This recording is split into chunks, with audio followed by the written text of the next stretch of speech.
तो गाइस मैं अभी अपने ही घर की लकड़ियाँ काटने जा रहा था, वहाँ पर बढ़िया लकड़ियाँ छुट छुट करके घर पे ला रहा हूँ। और व्यू चेक करो भाई साहब, कितना अच्छा है यार, ये चेक करो यार, क्या बात, कितना अच्छा व्यू है।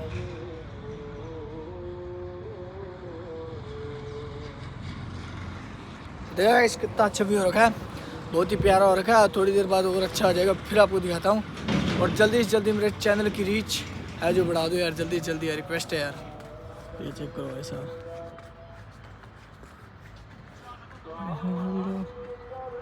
ये बड़ी लकड़ियाँ अपनी, इनको काटना थोड़ी बहुत।